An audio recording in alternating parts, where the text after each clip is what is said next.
Bonjour à tous et bienvenue dans ce nouvel épisode du Digital Download. Oops. Good afternoon, good morning, and good day, wherever you may be joining us from. Welcome to a new edition of the Digital Download, the longest running weekly business talk show on LinkedIn Live, now globally syndicated on TuneIn Radio through IBGR, the world's #1 business talk, news, and strategy radio network. Today, we're delving into the power of community with our special guest, David Pugsley, a success strategist and storyteller at Salesforce. But before we bring David on, let's go around the set and introduce everyone. While we're doing that, why don't you in the audience reach out to a friend, ping them, and have them join us? We strive to make the digital download an interactive experience. Audience participation is highly encouraged. Tim, why don't you kick us off? Yes, thank you, Bertrand. Welcome, everybody. My name's Tim Hughes. I'm the CEO and co-founder of DLA Ignite, and famous for writing the book, Social Selling Techniques to Influence Buyers and Changemakers. Excellent. Tracy? Good morning, everyone. I am Tracy Borison, founder of TLB Coaching and Events, a proud partner of DLA Ignite. And I don't know about you guys, but I feel like the show has gotten like a new level of distinguishedness with the French intro. I really like it. And I am like a huge proponent of communities. So I am super excited for this conversation today. Thank you for that, Tracy. And thanks for the, what did you say exactly? Distinguished. The distinguished. Excellent. Thank you so much. Adam. Hi, everyone. I'm Adam Gray. I'm co-founder of DLA Ignite and Tim's business partner. And this show every week is like a community in itself. So it would be really interesting to hear David's perspective on building communities. And it's lovely to feel part of something, isn't it? It is. It is. And myself, Bertrand Godillot, I am the founder and managing partner of Odysseus & Co., a very proud DLA Ignite partner as well. And as I said, this week on the Digital Download, we'll speak with David. David has a unique perspective on how connections can drive success. With a background that spans from the Royal Navy to the tech industry, he's learned the value of relationships and community throughout his career. So let's bring David on. Hello. Welcome, David. Bonjour. David. Bonjour. Ça va? Ça va bien. No, that's it. That's the extent of my Yeah. David, thank you so much. Good afternoon and welcome. David, let's start with having you tell us a little bit more about yourself, your background, and what led you where you are today. Thank you. Thank you, Bertrand, and thank you for inviting me on the show. It's a delight to be here and a delight to be talking about communities. That I came, as you said, from the Royal Navy, so I had a full career in Her Majesty's forces, serving all around the world, doing various different jobs at sea and shore. And when I came out of the Navy, I thought I needed to do something with my life. So I went into the computer industry, and I spent the last 20 odd years in the IT industry, in various large corporates and small startups. And I now find myself at a small company that some people may have heard of called Salesforce. And I'm actually responsible for our MuleSoft business development into our public sector and defence territories. So it's quite an exciting area for me to be involved in. And Salesforce is a fascinating, interesting company to join at this stage in my career. So I'm really chuffed to be involved with that particular company. So that's me, and I met some mad people a few years ago called Tim and Adam in another company. And they told me about this thing called social media, which I'd never heard of. And then here I am now on LinkedIn Live. An influencer. Tiny, All right, tiny compared to you two. excellent. Excellent, David. So, David, let's start with a foundational question. What is the role of community in today's digital world? Well, I think one of the great things about social media is the ability to form communities across boundaries, and I'm particularly keen on what I sort of in my internal monologue call communities of soul, because I think we as when you're on social media and LinkedIn and things, people talk about networking, and you get to networking events, and that tends to be quite transactional.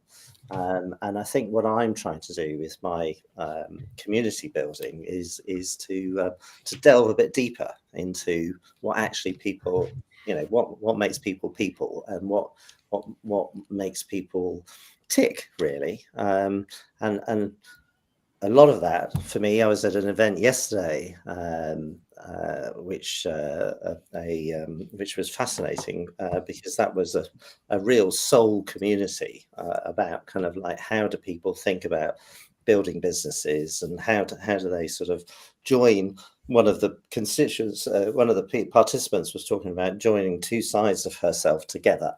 The sort of business perspective and her own personal sort of drive and energy, and I thought that was just beautiful, because it's like, that's what I'm about, that sort of like building communities where people find their soul and find their center, and engage, and interact with not just clients but other people within the community through that through that exchanging real value in person to person communication. Well, you must be quite a role model for people, because you've done a fantastic job of integrating who you are and the stuff you do away from work into your business kind of persona. Because I know, you do your funny things, Feet Wet Friday and stuff like that, which kind of the first few times you did it, and certainly, this is an outsider's perspective. The first few times you did it, everyone was pounced on it and went, "Oh my God, that's so funny. That's really cool." And then you went on and on and on doing it, and people are like, "Oh God, here he comes again." And then all of a sudden, in spite of themselves, people are going, "Actually, this is really cool," and it's become part of my weekly kind of program of stuff that I consume. And I know that you're a member of the worshipful company of Cartman, chairman, Lord, whatever. I was the master last year. You only do it for a year. Yeah, and bringing that into the business world as well, it shows different facets to who you are, doesn't it? There's the fun guy, there's the kind of quite traditional guy with the kind of all the regalia and stuff, and there's the business guy as well. And you must see people that work with you and people that you interact with starting to latch onto this and do the same in their own way. Yeah, exactly. Yeah, and that's so exciting, isn't it? Because it's sort of like, well, it's quite relieving as well, because it means I'm not just on my own anymore. I'm not on my own madness, which certainly when I first started Feet Wet Friday, for those listeners who don't know what Feet Wet Friday is, it's a very simple concept that on a Friday you get your feet wet, and you do it on LinkedIn. and there is a story that goes behind that, which you can go to if you want to, but it's kind of like that. When I first started that, I felt quite alone and thought, oh, is this kind of like, is this actually going to be something that is, I'm doing it on LinkedIn, for God's sake? It's like the world's professional network. But I felt deep down, and I think that's where this sort of idea of community and support and everything else, deep down, I knew there were people that I was, connected to on LinkedIn that had done similar journeys in their own lives. I've got friends who were, one of them was an accountant and then turned himself into a poet. And there's other, people who had, very sort of corporate careers and are now deeply involved in, coaching and running charities and all sorts of things. So I think I was thinking about that kind of, Feet Wet Friday for me was something about kind of breaking out of that. I was in a bit of a funk, really. That's why I actually did it. But behind it was a sort of idea that actually that there was something real there, that actually by doing something physical, you could actually break out of that kind of mold. That's the breaking out of that mold would get you closer into who you were. So when you meet people, either face to face or virtually, do they reference the things that you've done online? So do they connect here's the David that's gone into the -5 degrees water and is screaming because it's so cold, and here's the David that's putting on his kind of Carmen regalia, and here's David, the businessman that's going to help me with the implementation of a software solution? Yeah, I think it's fascinating. I think one of the things about social media is that 9 times out of 10 people I meet these days they go, I think I know you already, I'm not sure where from. And it's sort of like there's sort of curiosity in there, kind of like, particularly if I'm meeting them face to face. If I meet them online, there's I had a classic comment with one of my potential clients a couple of months ago, where he said, I think I know you already. It feels like I know you already. And so, it's that classic, what you talk about, Tim, in your book, and Adam, you teach, is that kind of like, of course you know me already, because I've been there. I've been there in your feed, and it's that subliminal thing, isn't it? And is that a good thing or a bad thing? I think it's slightly discombobulating for some people, because they kind of think, and I had, funnily enough, one just yesterday where a lady online sort of said, "Why do we know each other?"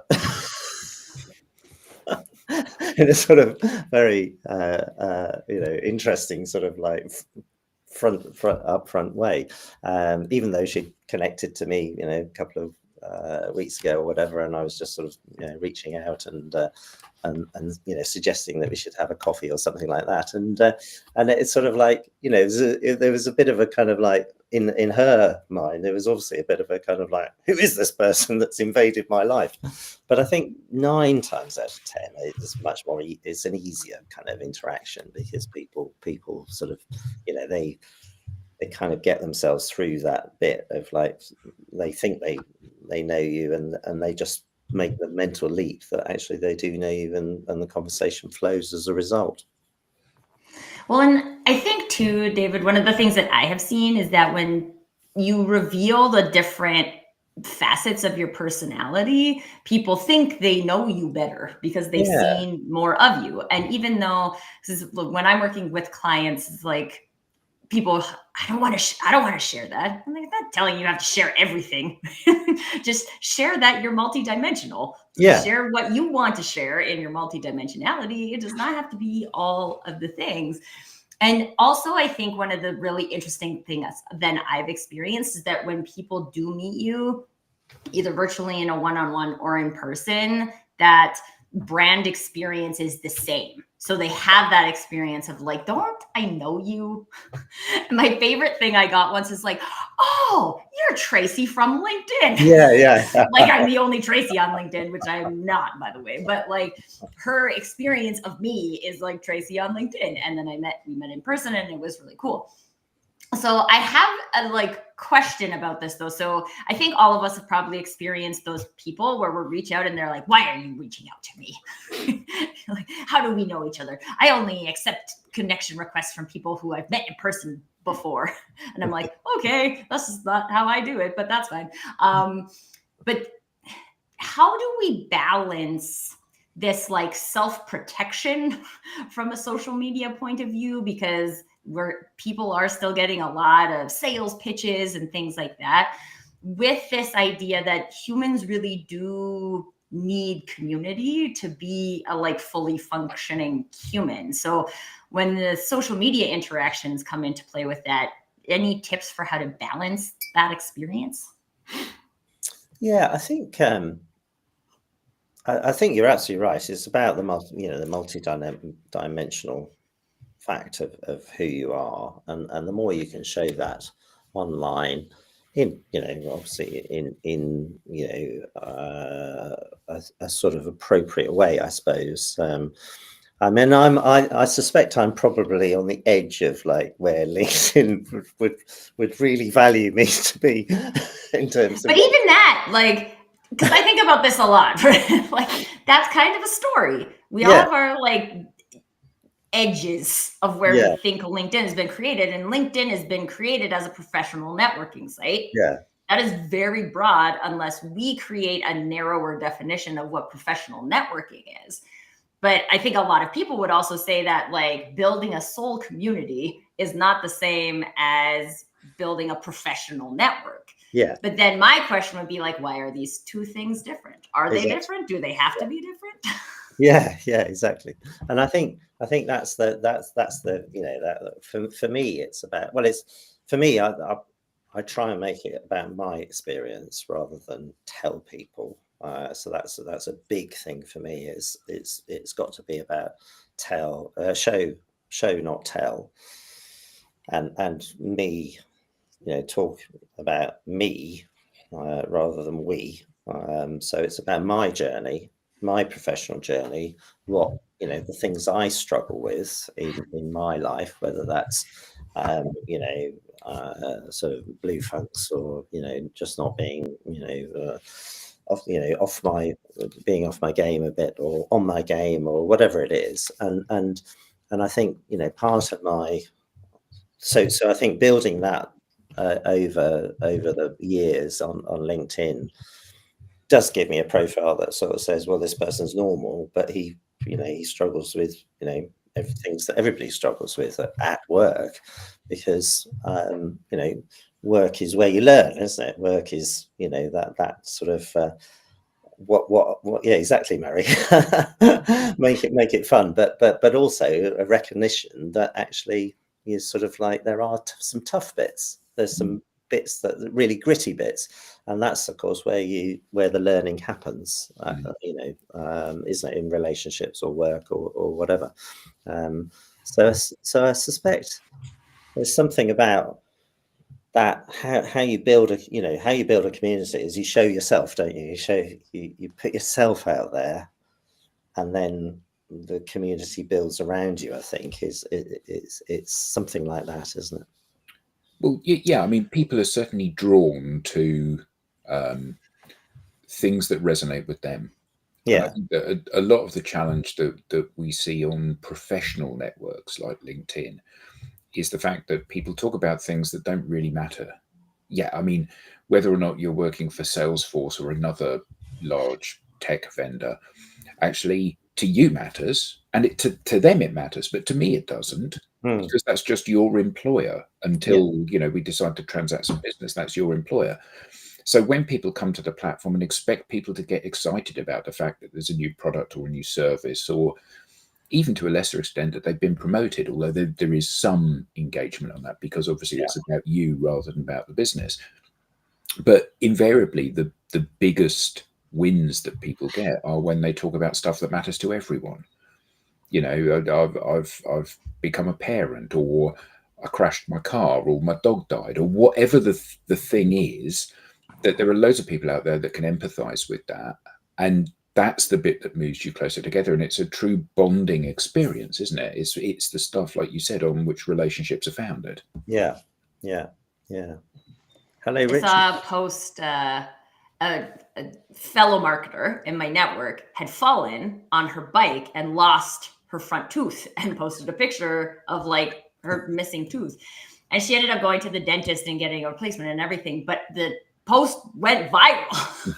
And the only reason she posted it was because she wanted clients to know that like this had happened. And if she wasn't responding, that like this was why. And she was like, I've never had so much business in my life. Everyone wants the marketer with one tooth. I don't know. But it's because it was a personal story and people felt like, oh man, like one, if that I can feel what that would feel like if that happened to me. And I can also like feel the bravery of someone posting that, because it would be very easy not to do that. Yeah. Right? I don't look perfect, especially from the female point of view. Right? Yeah. Like Yeah. I don't look perfect. I can't post this. And the humans loved it. And I think that is the thing that we forget when we're just looking at LinkedIn as a professional networking platform. We forget that all the people who are doing the professional networking are humans. And if we be human, then we can create connection, create community based on our humanness. And instead of, like Adam was saying, on the company who's your employer. But I think also showing that frailty, as you said, Tracy, is a really powerful thing, because and we see it now with kind of Instagram and TikTok influencers, where there's a move for women who are known for being extremely glamorous to post photos of themselves without makeup on. And I think that's incredibly powerful, because it shows people that perfection, in quotes, is actually just one facet of who people are. And I think that, we are increasingly starting to see that on business networks as well. Conversations around mental health and struggles in that area. 10 years ago, you never, ever would have posted, I'm really struggling with my mental health at the moment. Nobody ever would have dared post that, because they would have assumed that was the end of their career if they showed any sign of weakness. Whereas now, people that are going through a tough time often do mention it in passing. And I was ill a few years ago, and I posted about the fact that I was ill. I got literally hundreds of comments from people. And Tim said at the time, he said, you should print that out. And if ever you're feeling miserable, you should look at what people have said about you, and it will cheer you up. And I think that sense of community, people rallying around and showing their support, and if that support might be, well, I'm going to come around and see you and take you out for a bite to eat, or it could just be, I'm thinking of you. I think that's a really, really powerful and important thing, particularly because in the digital world has the power to move us closer together, but often it doesn't. Yeah. Often it means that we don't move closer together. Well, I'm new to this journey, and apologies for arriving a little bit late, but having sort of historically posted kind of the traditional sort of LinkedIn professional content, which has garnered very little interest. I've posted twice in the last 2 weeks, once about a dislocated shoulder, and the second one about the kind of mental health benefits of running. And both of them have actually garnered significantly more engagement than anything I'd previously done. And I kind of see this as being the sort of the conversation that you used to have between the reception desk and sitting down and having a formal meeting, the engagement on stuff that's less formal, but the stuff that builds the rapport and the basis upon the relationship that you're trying to establish. Yeah, this was Richard. Welcome, Richard Jones. So our digital download community is growing. So and that's a major addition. And it's Richard's first show. Everybody, exactly. Yay, Welcome, Richard. Welcome, Richard. The only problem is that I was due on last Friday, and I had something happening that I had no control over. And something similar has happened at 2:00 on this Friday afternoon. So hopefully it's not going to be a habit. It wasn't more gravel, I assume. No, it was another sort of domestic sort of semi-crisis that needed resolving. See, this is the good thing about the show being at 7 a.m. for me. There's no time before this for anything to go wrong. Exactly. All right, so I'd like to come back to something you said, David, because and also something that Tracy mentioned about bravery, and also about I think someone you met yesterday that was mentioning, David, bringing two sizes of ourselves together. And I'd like to understand, or maybe if we've got people interested from the business into how you can build communities. So how can you actually leverage community to build a stronger relationship with your target customer? So I think is there anything you can share with us on that front? I think one of I suppose the first thing is I mean, yeah, Adam mentioned that I last year I was lucky enough to run a volunteer organisation in the City of London, of a membership organisation of 600 plus members, and so that was a very deliberate community that had been set up around, the City of London, been running for 500 years. My job was to help try and modernise it and things, but it was a very deliberate community set up, and so I engaged with that in a very deliberate way, in a leadership role with a leadership team, and we did formal events and things like that. I think so that's kind of like one aspect of building communities. You set up a business, you set up a volunteer organisation, you set up a charity, whatever it is that builds that particular community. I think here on sort of social media and some of the other parts of community building, and there is an overlap of the Venn diagram does overlap in terms of it's all about humans and how humans interact with each other, but I think one is a very deliberate kind of process, much more process orientated, and one is much more organic, I think, where you kind of build people who have are attracted to each other because they're eclectic people, or they have a particular interest in I don't know, tiddlywinks or something. But it's sort of there's a sort of organic process that happens that on social media. I think that I didn't set out to build a community, but a community has occurred around the stuff I do on LinkedIn, and there are different communities. There's the community that follows Necky and Pugs, which is two blokes speaking about their world, and how they interact together.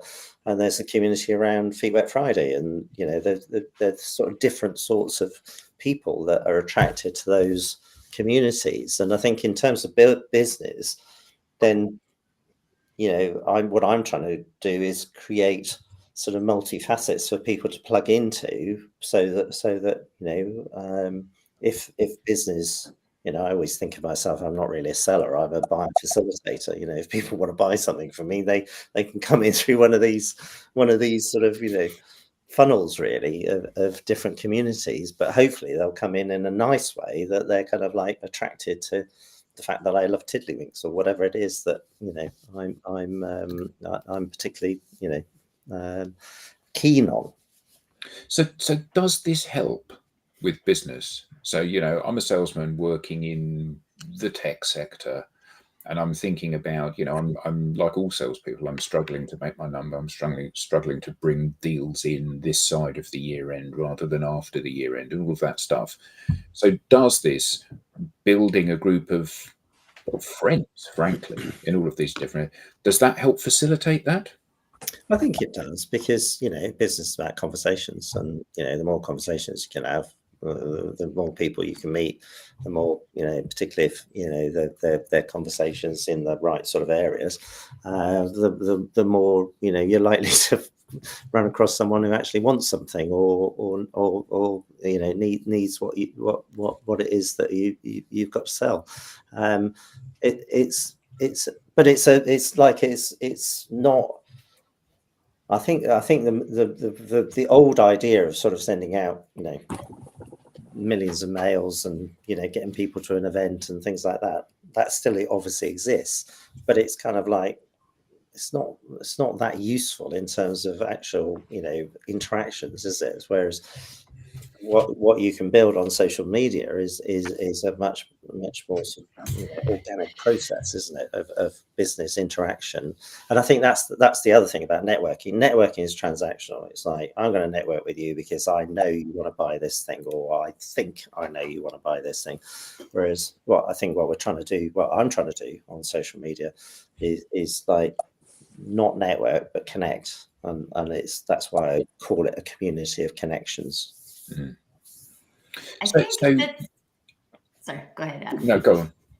I was just going to say, like, I just wanted to give us some, because I've been thinking about this a lot for myself, because I participate in a lot of different communities. I have communities that I've created that I run. I participate in this one. I participate in one called the Fractional Forum. I participate in a bunch of places. And oftentimes people ask me, like, what's the strategy behind that? And my answer is always, I like the people. Yeah. Those places. So I go and I have conversations. And the thing that's really interesting is I've been like looking at my platform of clients right now, and like, where did these people come from? Yeah. Okay. One of them came from my cardio dance class. One of them actually originated from this show, because someone was in the chat and I connected with them, and then I was on a board with one of these other, and now I'm working with them, right? Like, this is how a lady who commonly watches my Crazy Stupid Marketing show introduced me to one of my other clients, right? Like, but none of those people found me or were looking for me because I'm a marketer. No. That's not why they were looking for me. They found me and they felt a connection, a vibe, because I allowed that connection to be the thing that I care about presenting to the world instead of a transaction. Yeah. And I think from a business development point of view, a lot of people miss that connection because they think they have to curate this really expansive network in lots of places, and who has time for that and all of those things. But if you can show up in the places that feel good to you with those soul connections, make soul connections with people. And yes, those people have to know what you do to make a good introduction at the end of the day. But if they like you first, then they care what you do. Yeah. So then they remember what you do. And then when someone in their network is like, oh man, I really need this kind of help, they'll be like, oh, well, you have to talk to Tracy, right? Like, there's no one else you should talk to. You should talk to this person. And that, I think, is the power. Also, because then as the one who's participating and building that community, I feel a sense of connectedness. I feel a sense of belonging. And now my clients actually fit that profile as well. And I think that people miss out on that. I think there's still a mindset that people think they have to chase clients. Instead of that, your best clients could be part of your community. Exactly. And I think it's that coming from a place of abundance, isn't it? If you come from a place where you think you can only get clients this way, then you're only ever going to get clients that way, aren't you? Whereas if you come from a place of abundance, like anybody could be your client, or friend of a friend of a friend could be your client, then the world's your oyster, isn't it? 1 billion, what is it? What do you always quote, Tim? 1 billion people on LinkedIn or something. There is. That's a lot of people. So here's the question for you, David. So you, and I don't mean this in a belittling way, you're just a bloke working in a sales role in a big tech company, and you've worked this out. How come most companies haven't worked this out? Yeah. And I think that your way of doing this is incredibly sophisticated, and it's built on forging relationships at scale with trust, with people that like you and therefore want to try to help you to do business with them and their businesses. Yeah. Yet most organizations think that the answer is just to keep shouting and keep shouting louder, and eventually someone will go, oh, of course, how silly. Yeah. And so how come you've got it and most companies haven't? I think it's that classic. I worked this out a few years ago, actually, that most sales books you read, they start with the client has already arrived. In some way, some magic way, the client has kind of come in the top of the funnel, and generally, because of where we've come from as the working world, particularly as we've gone digital, most of that is being in the marketing. Forgive me, Tracy, but It's true. I was just going to say that's marketing's job, right? Just fill the funnel. yeah. So that is most of that being the marketing job, and I think what's fascinating to me, I was invited to a marketing conference last year, so I toddled along to meet some marketers, see what they got up to, and it was absolutely amazing because they were talking in a totally and utterly different language from sales. They were like, oh yes, you do all this sort of stuff over here, and we do all of this, and it's marvelous. And I'm like, how many people actually arrive, having done all that, how many people actually arrive, in sales? They're like, oh, we don't care about that. This is the problem I'm out to fix, by the way, people. So just if you're wondering. Yeah. If you want that fixed, speak to Tracy. Just saying, talk to someone about it. It's not supposed to be like that. So, and I think that's the problem we've got in the way we set up corporates, or in fact the way we, I've been in small businesses as well. The way small businesses operate is that you've got this classic pattern where you've got to do a bit of marketing, build. I've been in a small business where we spent over a year trying to build a website. It's like complete madness, There's no. That's too long, by the way. It's a complete waste of time. Stop There you go. but probably it wasn't a complete waste of time. Sorry about that. But it was too long. And so you've got this sort of like you go on the course, you go on the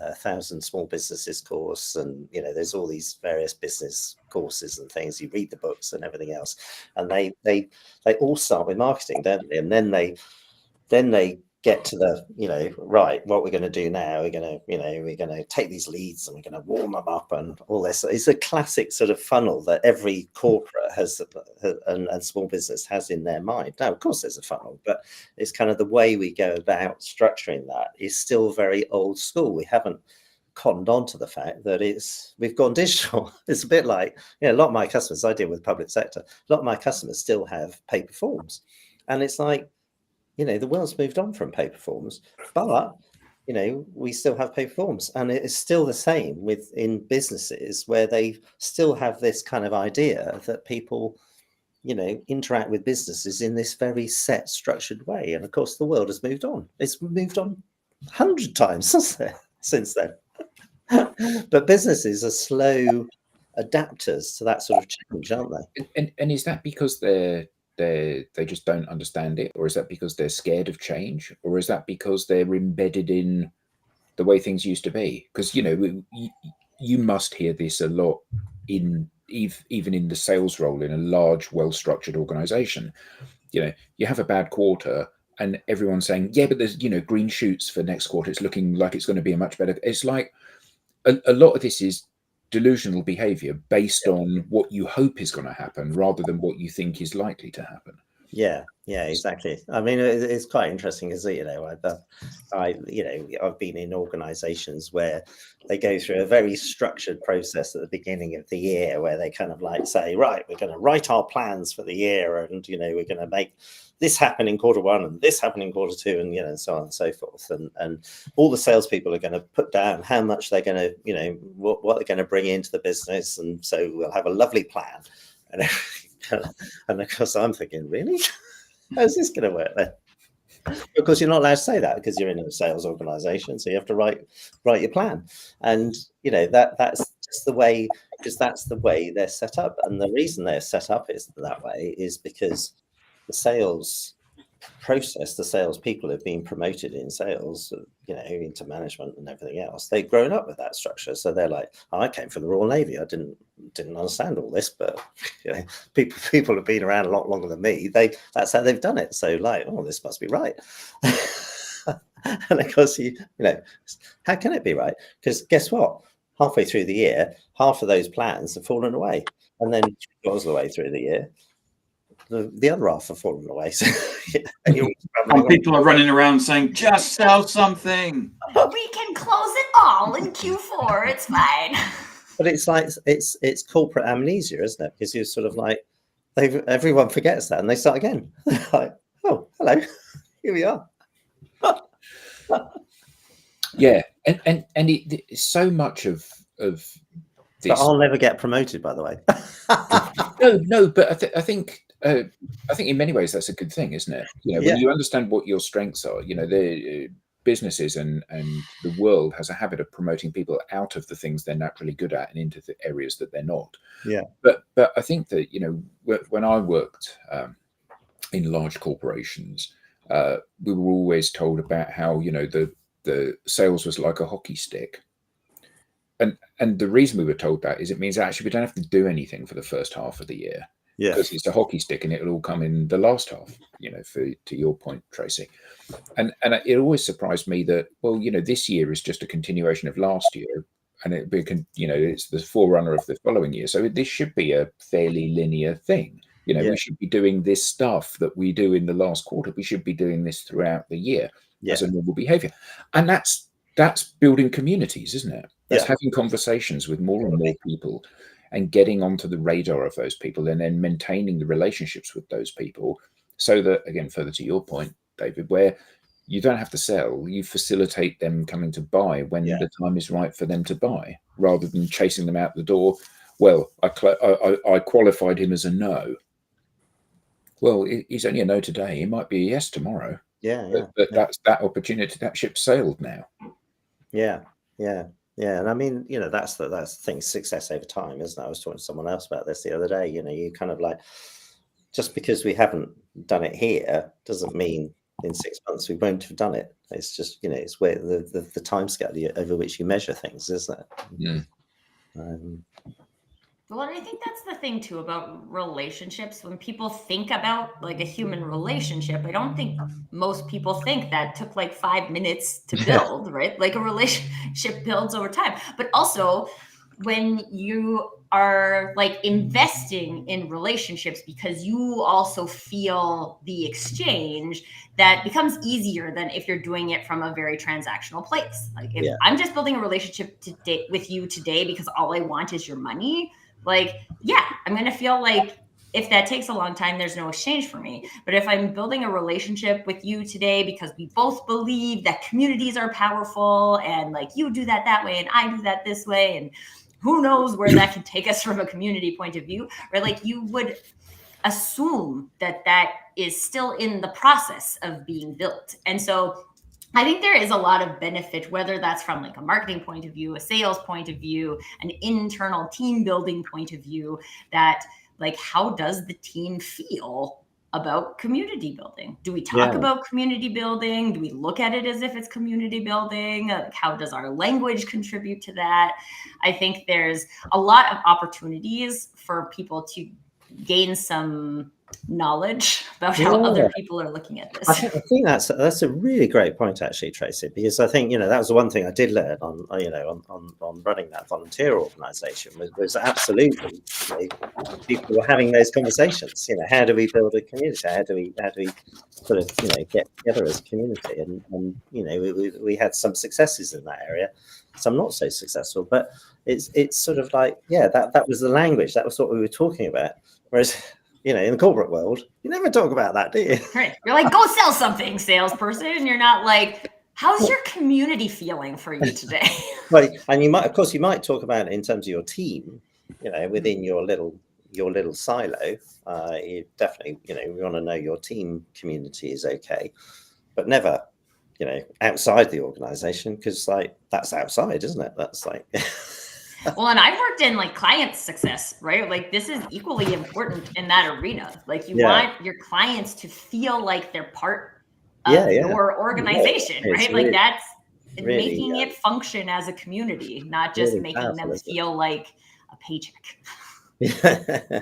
So I'd just like to go back to something you just said about, you know, so I'm just thinking about, you know, if we go and have a chat with one of these sales directors, who are doing the AV planning at the beginning of the year, how would you sell the idea of building communities to remove or at least get the hockey stick a little bit more back to the left hand side?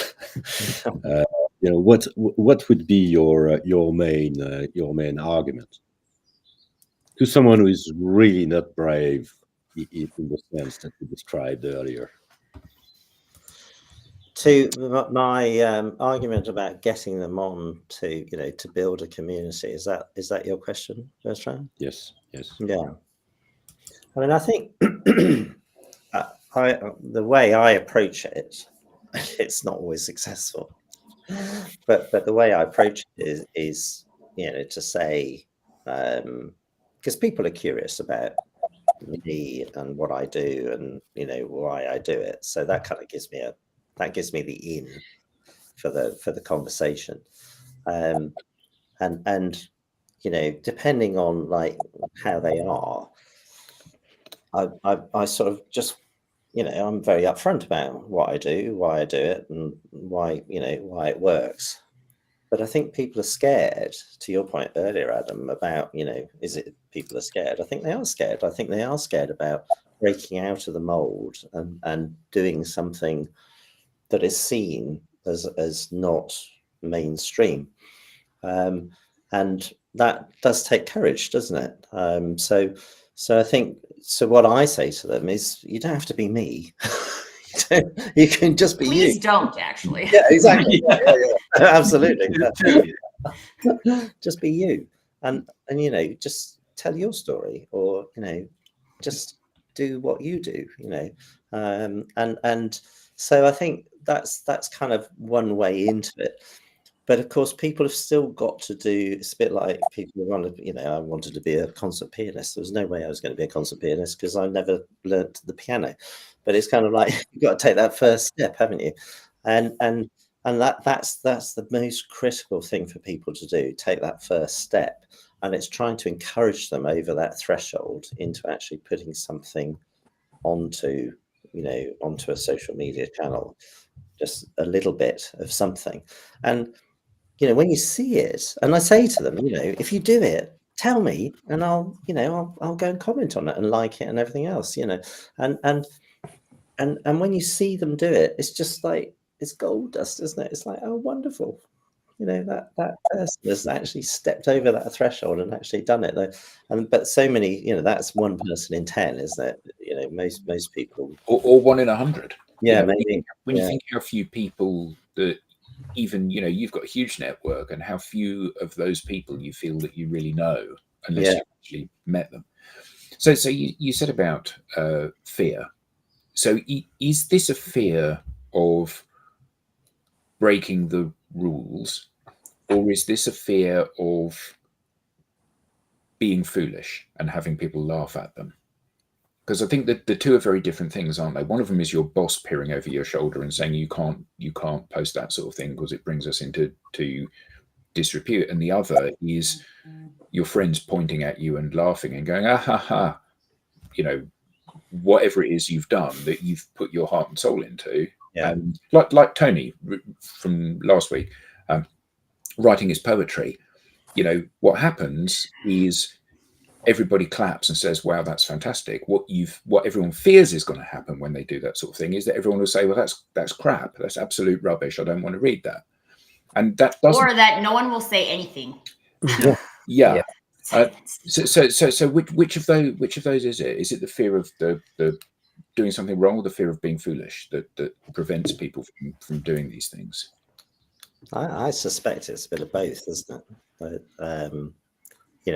I think, and there is a slight, I'm speaking as a man, and I think the women I talk to, there is something, I think earlier you mentioned, Tracy, about, or somebody mentioned about, not appearing with makeup and things like that. There is something about appearing online as a woman, isn't there? And a different kind of like vibe that goes on with comments and goodness knows what else, that you don't get as a man. You know, it doesn't matter. You know, how I look does not matter to the universe, to me or to the universe. But if you're a woman, then there is a difference. You know, acknowledge that. So I think there's bravery perhaps there that you know I don't need to worry about. But there is also breaking the rules, because the rules are, you know, like, you know, we all drive around, and you always, you know, keep to the side of the road or whatever. But it's kind of keep to the speed limit. You know, there are norms, aren't there? I was listening to a program earlier about being naked in public. You know, there are norms, aren't there, that people aren't naked in public, and that's the kind of, you know, that's the, you know, so any breaking the norms is always going to be a real problem for people, or perception that they're going to be breaking a norm, and you know, that's where the bravery comes in on that side, I think. And I think that's too, I would just say, like, when it's in alignment with you, like when you're really clear, like, this is what I would do, then it's easier. That doesn't make it easy, but I think a lot of times too, we're inundated by what people are telling us we should do. We should post this type of thing on social media, and we should do this, and we should do this. And then we feel like we don't want to, because that's not what we would do. But there's a lady who reached out to me, and she's like, I want to do a post on authenticity. And she is researching authenticity, like, whew, you guys will see. But like, that's her way of doing a post. That's not the wrong way. Is it my way? No, it's not my way, but that doesn't mean it's the wrong way, because that's how she would do it. Exactly. And that's how she is doing it. And it changes the amount of posts and things that she does, but she's doing what she would do. Yeah. And therefore it feels, I mean, I think there's a lot of us involved in this post project, and a lot of people are like, wow, you're putting a lot of work into this. And like, but she likes it. It's fun for her, because that's how she wants to do it. And there's this, like, we forget that if we're connected to our way, how we would say that, when we would say it, what we would say, if we would post it, if we wouldn't post it, and we allow that level of authenticity to be the driver in our social relationships, regardless of whether that's virtual or not, it makes it easier. It doesn't take away the fear. It still takes bravery, but it makes it easier. Richard, did you want? Well, I'm seeing it more sort of, it's kind of etiquette, really, isn't it? It's kind of when you post, you know, you kind of look around and see what other people are doing, and you clearly don't want to sort of go in all guns blazing, and you kind of need to read the room, is kind of how I would say it. And that's my sort of take on things, and push the boundaries a little bit, but not too excessively, too quickly, really. All right, David, you've got a friend. You've got a very good friend who says, and I'll take that as the last comment. You do it very well, Pugs, connecting with people, being your authentic self, and sharing a lens of how you see the world through your thoughts you share via your videos and the work you've done in your charity, volunteering work, and of course, Fitwet. Thanks for that, Tony. Thanks for being with us today. David, this has been great. Where can we learn more? How can we get in touch with you? So LinkedIn is my main channel. I am on Instagram as well, but that tends to be a bit random. But LinkedIn is my main random channel. So search for David Pugsley or Feet Wet Friday, and you'll probably come across me. Or Necky and Pugs as well. Excellent, perfect. Great. So we now have a newsletter. So don't miss an episode. Get the show highlights, beyond the show insights, and reminders of upcoming episodes. You may scan the QR code on screen, or just visit us at digitaldownload.live/newsletter. On behalf of the panelists and to our guest, David, and our audience, thank you all, and see you next time. Thanks, David. Thanks, Richard. Bye-bye. Thanks for having me. Take care. Bye. Thank you, Richard.